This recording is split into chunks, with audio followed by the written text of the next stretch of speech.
Un jeune homme noir nommé Malik Johnson vivait à Détroit, dans un petit studio délabré.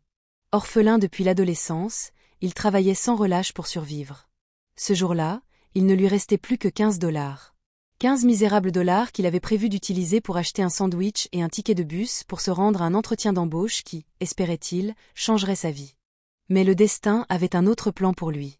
Alors qu'il marchait sur une route isolée, Malik aperçut une moto renversée sur le bas-côté et un motard gisant au sol. Personne ne s'arrêtait. Les voitures passaient, certaines klaxonnaient, d'autres détournaient les yeux.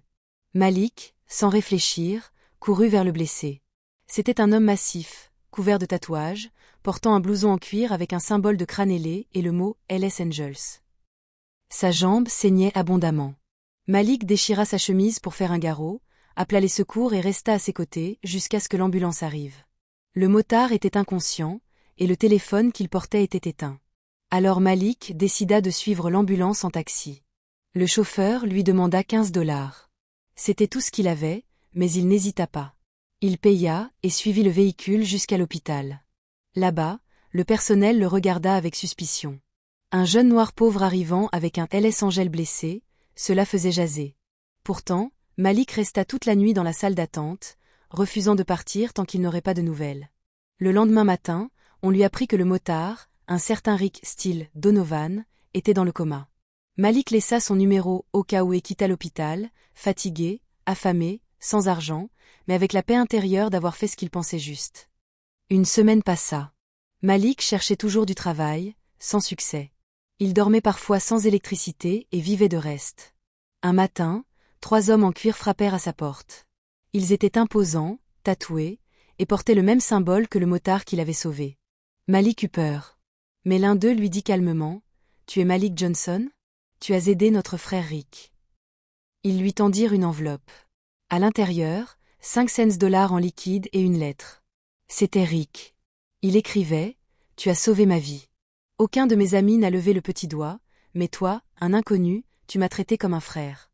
Je ne t'oublierai jamais. » Malik fut profondément ému. Quelques jours plus tard, Rick, sorti du coma, vint lui-même le voir. Il l'emmena dans son garage, un immense atelier rempli de motos. Il lui proposa un travail « Tu m'as sauvé la vie, Malik. Laisse-moi t'aider à sauver la tienne. » Malik accepta. Il apprit à réparer, peindre et entretenir les Harley des Hells Angels. Les motards, d'abord méfiants, finirent par l'aimer comme un des leurs. Malik, qui n'avait jamais connu de famille, trouva enfin sa place. Un soir, autour d'un feu, Rick lui confia « Tu m'as rappelé qu'il existe encore des gens bons dans ce monde. Grâce à toi, j'ai envie de faire mieux. » Ensemble, ils décidèrent de créer un centre de formation pour les jeunes sans emploi. Rick investit ses économies, et Malik en devint le responsable. Les Hells Angels, réputés pour leur dureté, mirent la main à la pâte.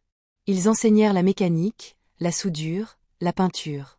En quelques mois, des dizaines de jeunes trouvèrent un métier. Un journaliste local entendit parler de cette initiative et vint filmer. Quand on lui demanda d'où venait l'idée, Rick répondit simplement « d'un jeune homme noir qui a dépensé ses derniers 15 $ pour un motard inconnu. » L'histoire devint virale. Des dons affluèrent de partout. Des entreprises offrirent du matériel, des outils, des pièces détachées.